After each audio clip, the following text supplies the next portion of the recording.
최근 주택시장 조정과 맞물려 청약시장 분위기도 가라앉고 있습니다. 하지만 입지가 좋고 새 아파트를 원하는 수요가 단단한 곳은 완판을 기록하는 모습이 나타나고 있습니다. 지난달 우리 수출이 전년 동기 대비 11% 떨어진 395억 달러를 기록하면서 석 달 연속 감소했습니다. 상황이 이렇자 정부가 경제 활력 대책 회의를 열고 수출 금융 확대 등 대책을 내놨습니다. 2차 북미 정상회담 결렬 소식에 남북 경협주가 일제히 급락하면서 대신 바이오주에 관심이 쏠리고 있습니다. 증권가에선 올해 주요 제약사의 대규모 기술 수출과 인수합병 이슈로 바이오주가 반등할 것이라는 기대감을 부추기고 있습니다. 인터넷 간편 송금 서비스인 토스로 유명한 비바 리퍼블리카 등 핀테크 기업들이 은행과 손을 잡고 혁신 금융 서비스 테스트에 나섭니다. 센 뉴스 플러스 잠시 후 뵙겠습니다.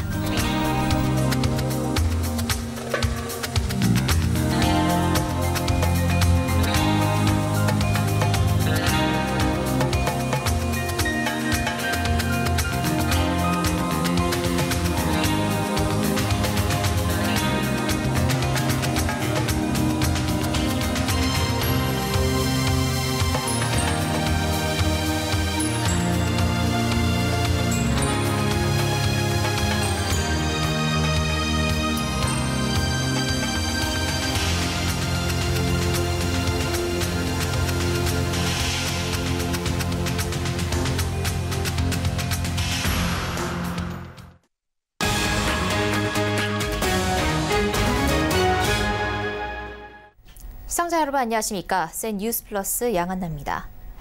로또 아파트 청약 광풍. 지난해 아파트 청약 시장을 설명하는 열쇠말입니다. 모델하우스는 사람들로 늘 북적였고 청약 경쟁도 치열했습니다.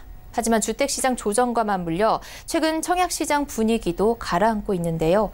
입지가 좋고 새 아파트를 원하는 수요가 단단한 곳은 완판이 되겠지만 그렇지 않은 지역은 고전을 이어갈 것으로 보입니다. 리포트 먼저 보시고 자세한 이야기 나눠보겠습니다. 유민호 기자입니다.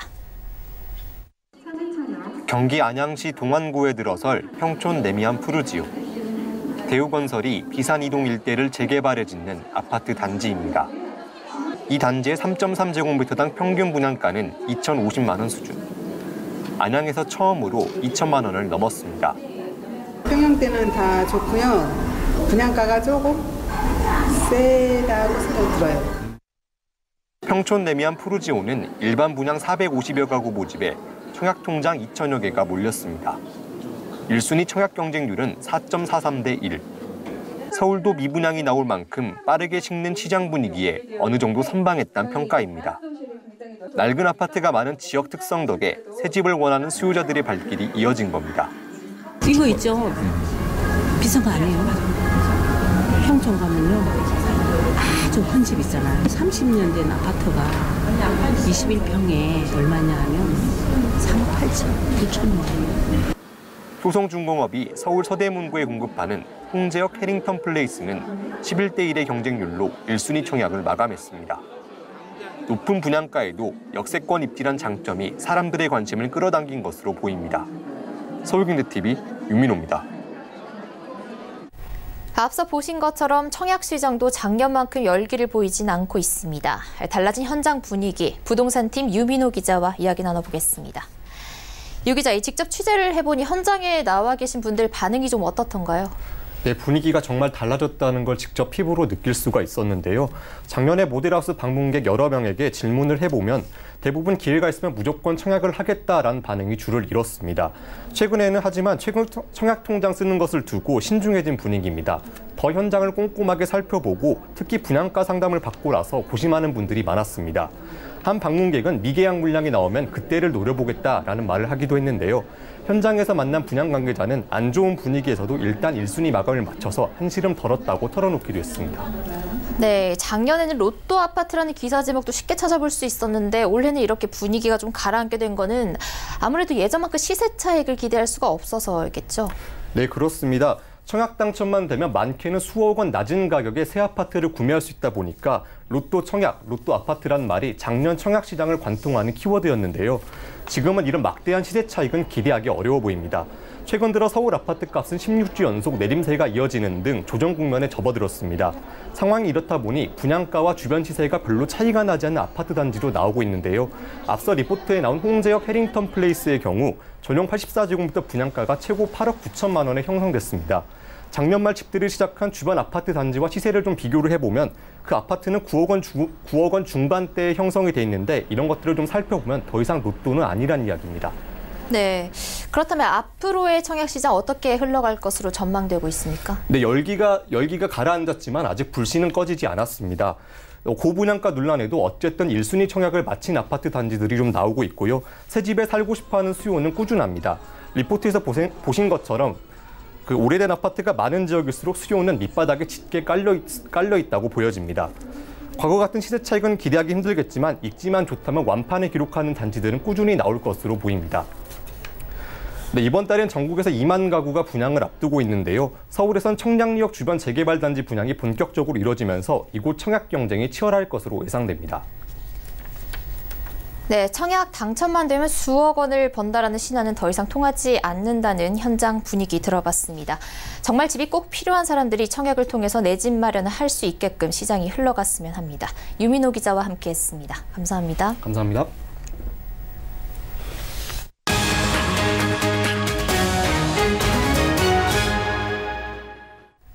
우리나라는 국내 총생산에서 무역이 차지하는 비중이 70% 안팎에 달하는 그야말로 초개방형 국가입니다.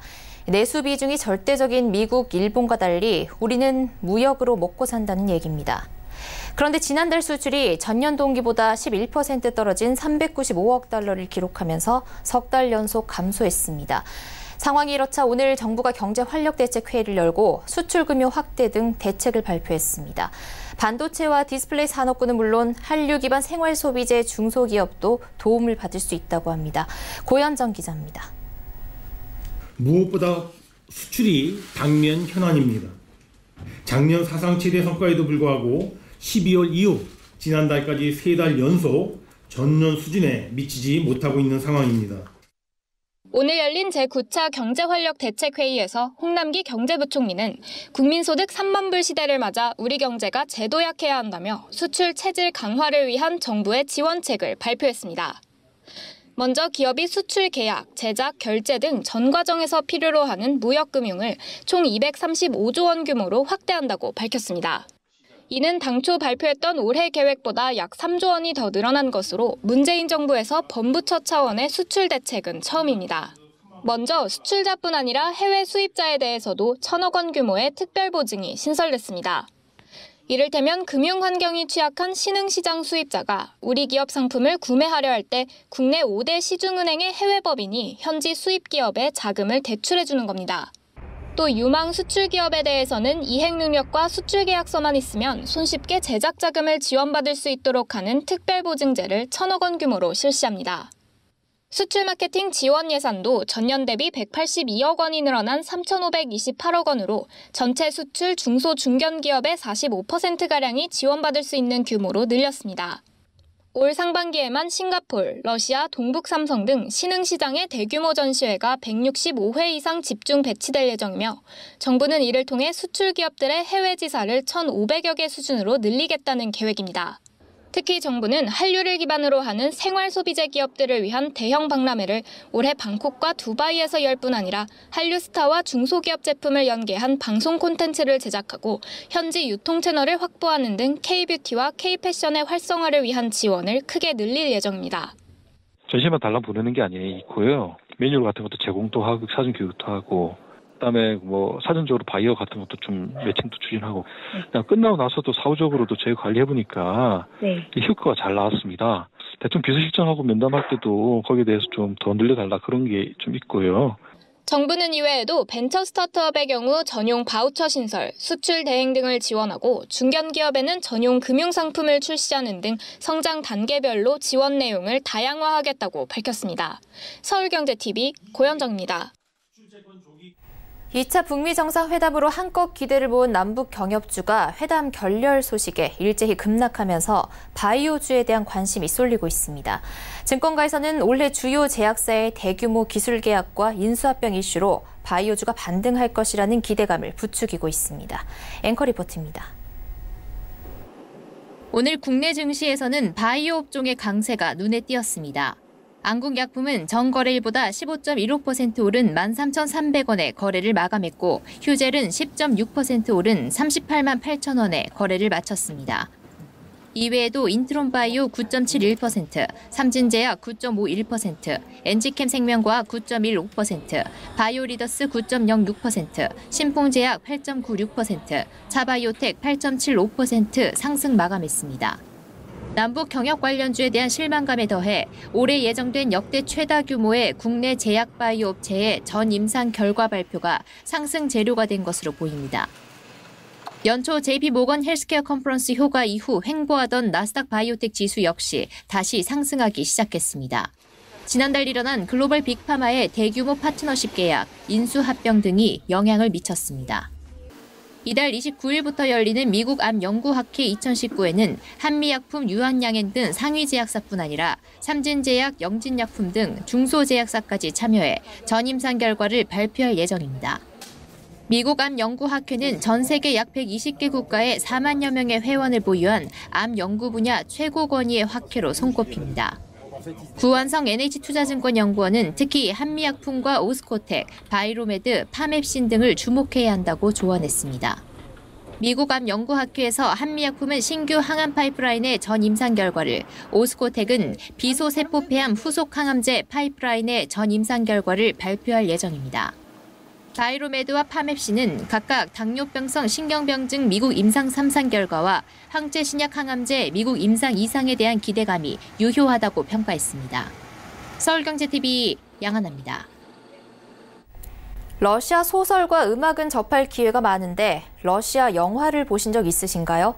러시아 농구팀의 뮌헨 올림픽 우승을 그린 영화가 국내에 소개됐습니다. 이보경 기자가 보도합니다.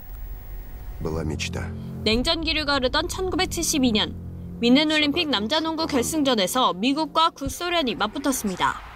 당시 미국은 올림픽에 농구가 도입된 이후 36년간 한 번도 빠짐없이 우승을 거머쥐며 단연 최강으로 꼽혔습니다. 그런데 이 경기에서 마지막 3초를 남기고 소련이 미국을 51대 50으로 역전하며 금메달을 목에 거는 이변이 벌어졌습니다. 구소련 농구팀의 영광스러운 순간을 바탕으로 한 러시아 영화가 국내에 소개됐습니다. 영화를 수입한 문종금 회장은 톨스토이와 도스토옙스키 등 러시아 문학에 국한돼 있는 한국인들의 러시아 문화에 대한 관심을 영화로도 넓히고 싶다고 말했습니다.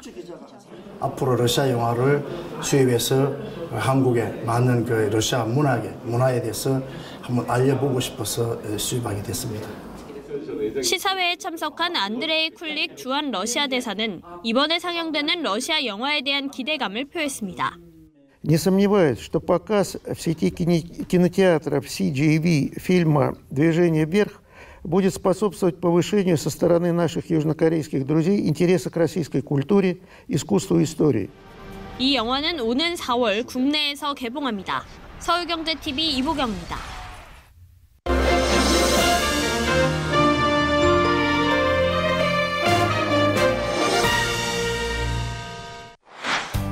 골든시드라는 말을 아시나요?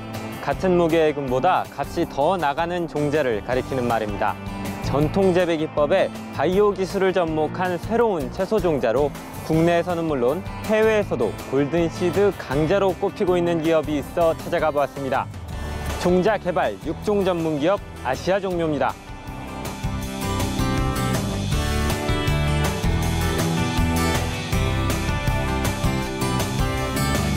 2004년 설립해 지난해 2월 코스닥 시장에 상장한 종자 전문 기업 아시아 종묘는 다양한 채소와 곡물 종자에 대한 연구를 통해 환경 적응력과 건강 기능성이 뛰어난 새로운 종자를 개발하고 있습니다. 새로운 종자를 개발하는 아시아 종묘의 핵심 기술로는 조직 배양, 분자 마커, 병리 검정 등이 있습니다. 먼저 조직 배양 기술은 식물의 조직 등 일부를 살아있는 상태로 떼어낸 후 조직 구조를 그대로 유지하면서 적당한 영양소를 보급해 기르는 것을 말합니다. 식물의 작은 포자를 인공 배양하는 소포자 배양 기술 등이 여기에 속하는데 이를 통해 종자 개발 기간을 절반으로 줄일 수 있습니다. 분자마커 6종 기술도 아시아 종묘의 주요 경쟁력으로 꼽힙니다. 분자마커란 식물 등 같은 유기체가 공통적으로 가지는 분자, 즉 DNA 염기 서열과 같은 분자들의 차이를 이용해 특정 형질의 표본으로 사용할 수 있는 표지 분자를 말합니다. DNA 감식을 통해 이 분자 마커를 분석해 품종의 특성을 확인하고 재배에 활용하는 것이 바로 분자 마커 6종 기술입니다. 마지막으로 병리 검정은 작물의 주요 병해를 진단하고 저항성을 갖는 품종을 검정하는 기술입니다. 전통 육종 방법으로 육종을 해오던 신품종 개발 방법에 최근에 개발된 바이오 테크놀로지 기술들을 접목을 함으로써 기존 육종 연한인 10년이 걸려서 한 품종을 육성하던 기간을 4년, 5년까지도 이렇게 단축을 함으로써 시장의 변화에 적극적으로 대응을 해가고 있습니다. 이러한 기술들로 만들어진 대표적인 품종으로 양배추의 일종인 윈스톰이 있습니다. 윈스톰은 추위를 잘 견디며 양배추의 고질적인 병해인 밑둥-썩은병 등에 대한 강한 내성을 가진 품종입니다. 기존 국내에서 겨울에 재배됐던 양배추는 전량 일본산 수입 품종이었지만 현재는 윈스톰 양배추로 점차 대체되고 있습니다. 이러한 성과를 인정받아 윈스톰 양배추는 국내 종자업계 최초로 IR52 장영실상 대통령상을 수상했습니다. 당뇨병 치료에 효과적인 미인풋 고추도 아시아 종묘의 주력 품종 중 하나입니다. 세종대학교 연구팀의 연구 결과 미인풋 고추 4개에 포함된 혈당 강화 성분이 유명 혈당 강화 의약품 40mg과 동등한 효능을 나타내는 것으로 확인된 바 있습니다. 이 밖에 항산화 성분이 다량 함유된 보라색계 소형무 스위트베이비, 생장 속도가 빠른 적자색 어린잎 채소 레드킹덤, 겉과 속이 황금색을 띠는 컬러 수박 골드인 골드, 멜론류 오렌지 실버웨이 등 4종은 전 미주 품종상인 AAS를 수상하기도 했습니다. AAS는 매년 우수한 종자를 모집해 북미 시장에서 경쟁력이 있을 것으로 판단되는 품종을 선정합니다. 독보적인 기술력으로 아시아 종묘는 현재 농립축산식품부 등 정부와 민간이 함께 출자한 골든시드 프로젝트와 7개 기관이 협력한 포스트게놈 다부처 유전체 사업의 지원을 받고 있습니다. 다만 두 사업 모두 2021년에 끝날 예정이어서 추가적인 지원이 필요한 상황입니다. 앞으로도 아시아 종묘는 전 세계를 무대로 해서 기능성 품종, 우리 몸에 유익한 품종 만들기에 최선을 다할 것입니다. 현재 세계 70여 개국, 192개사의 종자를 공급하고 있는 아시아 종묘는 해외 법인 확대와 연구 개발을 통해 2021년까지 국내 종자 시장 점유율을 15%로 높이고 영업이익률을 20%까지 끌어올릴 계획입니다. 서울경제TV 김성훈입니다. 금융회사의 업무를 위탁받아 핀테크 기업이 혁신 금융 서비스를 직접 테스트해볼 수 있는 지정 대리인에 5개 핀테크 기업이 선정됐습니다. 금융위원회는 비바 리퍼블리카와 팝펀딩, 마인즈랩, 핑거, 크레파스 솔루션 5개사를 지정했다고 밝혔습니다. 지정 대리인 제도는 금융사가 핀테크 기업 등에게 예금과 대출 심사, 보험 인수 심사 등 금융사 업무를 위탁하고 금융사와 핀테크 기업이 협력해 혁신 금융 서비스를 시범 운영하는 제도입니다. 지정 대리인으로 뽑힌 핀테크 기업과 금융사는 최대 2년간 서비스를 테스트해 볼 수 있으며 효과가 검증되면 해당 서비스를 금융사에 판매할 수 있습니다. 비바 리퍼블리카는 간편결제 서비스인 토스 앱에서 소액 대출 심사를 진행한 뒤 스탠다드 차터드 은행이 대출을 제공하는 서비스를 진행합니다. 팝펀딩은 IBK 기업은행과 제휴를 맺고 이커머스 판매 데이터를 분석해 온라인 소상공인을 대상으로 동산담보대출 서비스를 제공합니다. 현대해상과 제휴한 마인즈랩은 음성봇을 활용해 보험계약 대출 신청 접수에서부터 심사 실행까지 원스톱으로 처리하는 서비스를 제공합니다. 핑거는 NH상호금융과 손을 잡고 대출 심사에 필요한 고객 정보를 간단하고 안전하게 수집해 심사 절차를 최소화하는 서비스를 만들 계획입니다. 크레파스 솔루션은 신한카드와 협력해 금융정보가 부족한 해외 거주자 등을 대상으로 비금융 빅데이터 분석을 통한 대출 심사와 카드 발급 심사 서비스를 선보입니다. 한편 금융위는 이달 4일부터 5월 7일까지 3차 지정 대리인을 신청받습니다. 접수가 끝나면 2달간 검토한 뒤 7월 초 지정 여부를 발표합니다.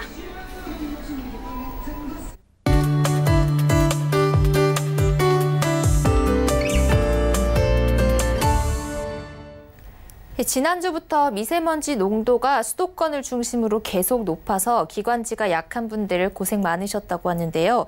이 미세먼지 농도가 높아지면 당장 이렇게 건강에 위협이 되지만 경제에도 많은 영향을 미친다고 합니다. 오늘은 이 미세먼지가 소비 패턴을 바꾼다는 이야기 나눠보도록 하겠습니다. K웨더 방기성 예보센터장 나와 계십니다. 안녕하세요. 네, 안녕하세요. 네, 센터장님, 요즘 미세먼지가 너무 심각해서 고생하는 분들 많은데요. 이 미세먼지가 소비 패턴의 변화도 불러일으킨다고요? 네, 그렇습니다. 초미세먼지 농도가 높아지면 사람들의 소비 패턴이 바뀐다고 하죠.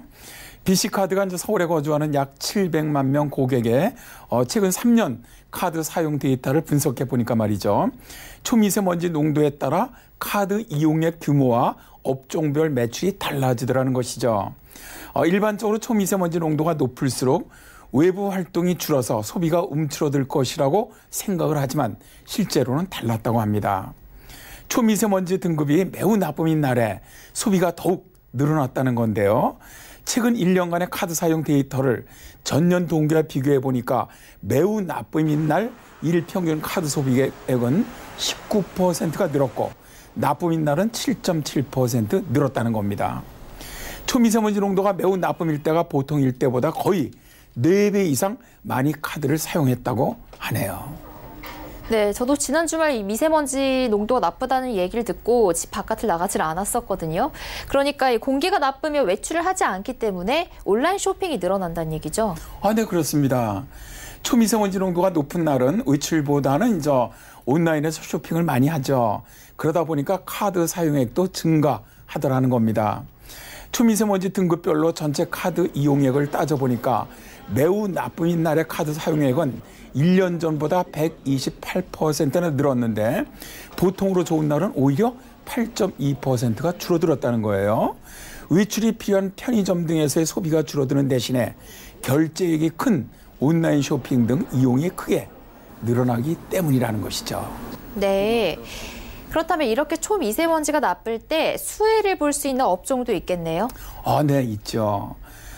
초미세먼지 농도가 나쁠수록 개인 병의원이나 배달 앱, 키즈 카페 매출액이 폭발적으로 늘었고요. 반면에 음식점이나 아울렛이나 테마파크 등을 찾는 사람이 크게 감소를 했는데 이런 경향은 평일보다도 특히 휴일에 도드라지게 나타났다고 합니다. 개인 병의원 중에서는 호흡기, 피부질환과 관련된 이비인후과, 안과, 피부과 병원 이용액이 크게 증가를 했는데요. 이비인후과 매출액은 휴일에 무려 157%나 매출액이 증가했다고 합니다. 배달 앱의 경우에도 매우 나쁨일 때 휴일 91% 매출액이 늘어났고요. 키즈 카페도 휴일 이용객이 81% 증가했다고 합니다. 자, 이제 올 봄에도요. 이 초미세먼지 농도는 계속 높을 것으로 예상되거든요. 따라서 초미세먼지 수혜 업종은 당분간 아주 크게 웃을 것으로 보입니다. 네, 그리고 이렇게 미세먼지가 나빠지면 아무래도 실내 공기도 나빠지기 때문에 스투키나 산세베리아 같은 공기 정화를 시켜주는 식물들 판매도 늘어날 것 같은데요. 그렇죠. 2월 중순에서 사순 사이에 미세먼지가 아주 매우 나쁠 때 공기 정화에 효과가 있다고 알려진 식물 판매가 대폭 증가했다고 하죠. 11번가에 따르면 미세먼지가 극성을 부리자 공기정물 식물 거래가 전년 동기 대비해서 119% 증가했고요. 전월 동기와 비교했을 때는 59%, 전주보다는 44% 늘어났다고 해요.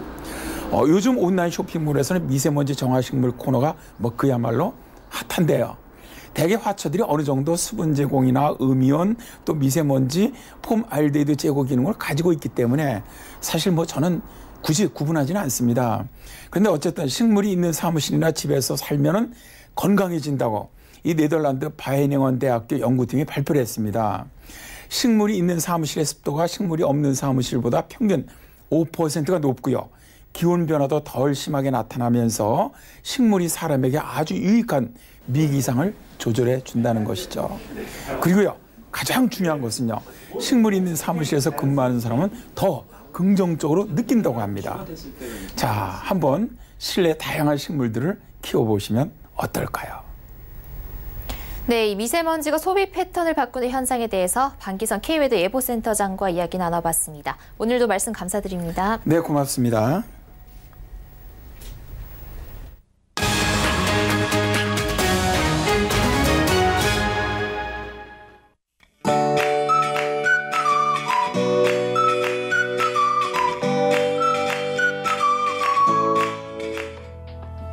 안녕하세요. K웨더 라이프스타일 예보 김단비입니다.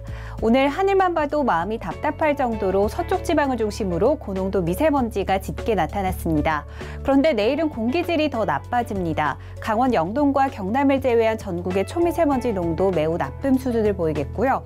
여기에 수도권과 강원 동해안 일부 지역으로는 건조특보가 내려질 정도로 대기가 무척 건조하겠습니다. 어린이나 노약자, 호흡기가 약하신 분들은 가급적 실외 활동을 자제해 주시기 바랍니다. 한편 내일도 포근한 봄 날씨는 계속되겠는데요. 다만 내륙을 중심으로 낮과 밤의 일교차가 10도 이상으로 크게 벌어져 옷차림에는 유의하셔야겠습니다. 내일은 서해상에 위치한 고기압의 영향을 받겠습니다. 다음은 자세한 지역별 날씨입니다. 중부지방은 저녁부터 차차 구름이 많아지겠고 서울의 한낮 기온 14도로 평년 기온을 2배가량 크게 웃돌겠습니다. 강원 동해안은 대기가 무척 건조해 각종 화재 조심하셔야겠고요. 속초와 강릉의 낮 기온은 16도가 예상됩니다. 남부지방 전남 해안과 제주도는 저녁부터 점차 흐려지겠고요. 광주와 부산의 낮 기온은 17도까지 오르며 온화하겠습니다. 서해와 남해는 흐린 가운데 물결이 최고 3m까지 높게 일겠습니다. 항해나 조업하는 선박들은 각별히 주의하시기 바랍니다. 수요일에는 중북부 지방을 중심으로 비 또는 눈이 내리겠고요. 주 후반에는 남부 지방을 중심으로 비가 내릴 전망입니다. 날씨였습니다. 센 뉴스 플러스 여기까지입니다. 시청해주신 여러분 고맙습니다.